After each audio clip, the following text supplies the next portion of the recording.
New patents suggest that Sony might be looking to do something very Switch-like, and we here at Switch Force are ready to discuss it. I've got myself, Zach, and Gabe here. New patents, well, actually old patents that are newly published, they come from 2015, show off a device, a proposed device that looks a lot like a Switch. Or a little too much like the Switch, if you ask me. Like, something's going on there. Yeah, and not that the Switch is like a wholly unique, form factor or something. Tablets with controllers on the sides isn't like Nintendo's own original idea.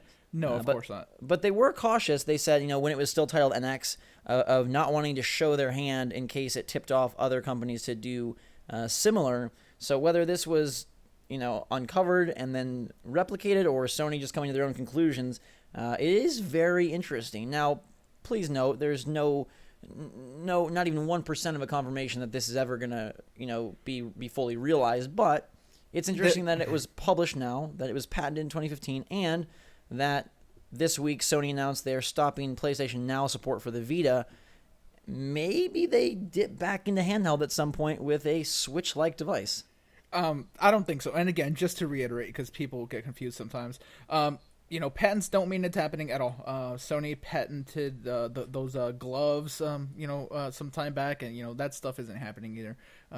So we're not saying that this is at all coming, but it's just interesting to see something so Switch-like coming from what in the past has been perceived as Nintendo's biggest competitor, because they're the only company that did handhelds when Nintendo was doing handhelds, and now Nintendo's doing a Switch, and it's a little bit interesting that we see this thing that is basically a PlayStation Switch. Yeah. Now, I do have to say it looks a little odd with the fact that they basically shoved a screen in between a DualShock.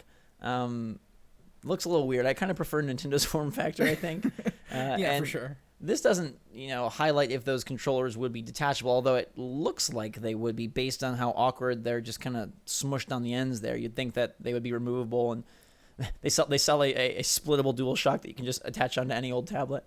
And I think the next question is, let's just hypothesize a little. Let's take a future where Sony does release a device like this, and I don't think they would do something that would sabotage the PS4, the PS5, or the PS4 Pro. So it's not going to do probably the dock and the handheld thing. It would probably be a strict handheld. Yeah, and that was my thought, and I was going to bring that up. There's no way that they do a handheld that then becomes the PS5, which does like 4K and all that, because that is the direction that Sony's going in, as opposed to Nintendo. They have no interest in going in that direction, obviously. So but say that this does happen, does it pose any sort of a sales or market share threat to the Switch?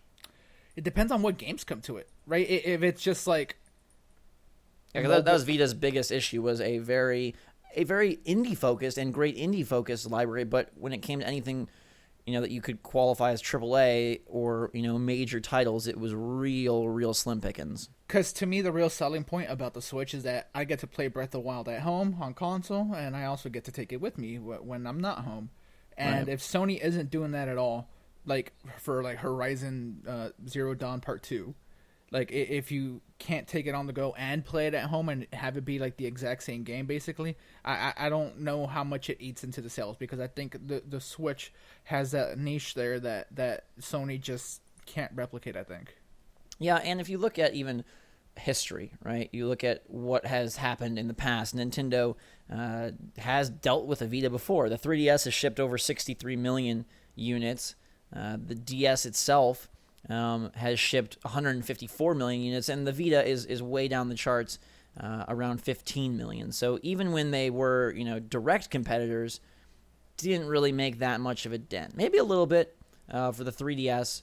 Perhaps that contributes, a portion of the lower sales, although I think other factors are a greater piece of that puzzle. But nonetheless, I think the Switch does enough, and I think Nintendo's lineup does enough that it would be cool and interesting to see a Sony handheld that did something similar to the Switch.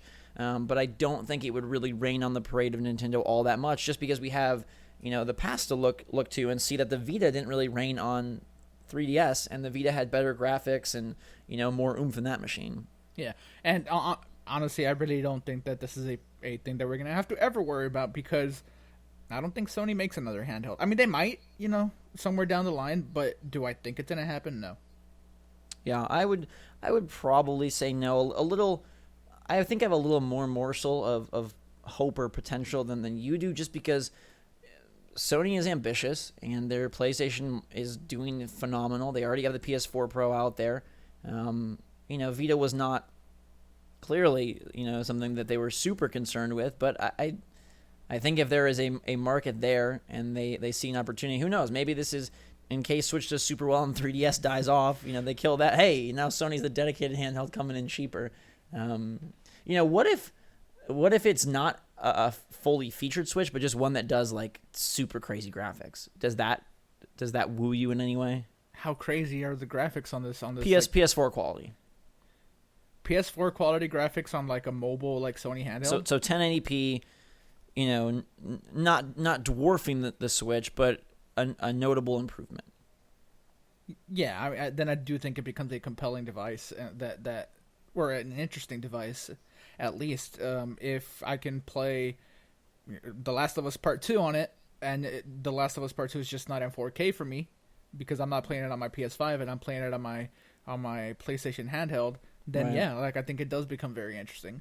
Yeah, I think what you mentioned earlier and what we kind of talked about, I don't think Sony is in any way wanting to sabotage, their 54 million PlayStation 4s or their eventual PS5s, and so I don't think unifying is something that they would look to do. I don't think duplicating their lineup or allowing their lineup to be taken everywhere. I mean, perhaps they did, dabble in that with the Vita and the ability to do remote play. But it seems like Nintendo is all in on this sort of unification, and I feel like Sony has a much greater commitment to their big box. Or so we think, because yeah. The Nintendo representatives have said, hey, 3DS isn't dying, and there might be another 3DS, and so right. Are they about unification? We don't know. We assume they are, but at least unifying the play styles, if not the lineups entirely. Either way, it would be crazy to see Sony do something that looks this similar, and then you have that interesting scenario of like, okay, the Switch looks like this, but it does so much more. But like, how do we convey that just visually or in a few quick words that like? See, but all right, Switch does more, but PlayStation looks better. Like the graphics are better, the games are more on par with what you play traditionally on your PlayStation 4. Then I think that becomes a problem for Nintendo. But I think there's so many factors though. Like, can you do like a tabletop mode? Can you do local multiplayer? Can you? Because the Switch has really established itself as a jack of all trades. And again, if we're to say that there is no integration between this, direct integration between this and PS5, it would be more of a true handheld. I don't know. Very interesting to think about. Obviously, it may never exist, but Sony clearly had some confidence in it at some level, some point. Because I think they're just hedging their bets. So. Yeah, sure, and that could very well be. But it is interesting that this comes out right after discontinuing PlayStation Now support on the Vita, and that platform, some releases, but all signs point to it kind of slowly fading away. So let us know in the comments below. What do you think? Would you be tempted by a Sony Switch, even if it didn't have all the same features, if it was an imitator in some ways with better graphics and more of a hook into your PlayStation library, or are you all about Nintendo all the time?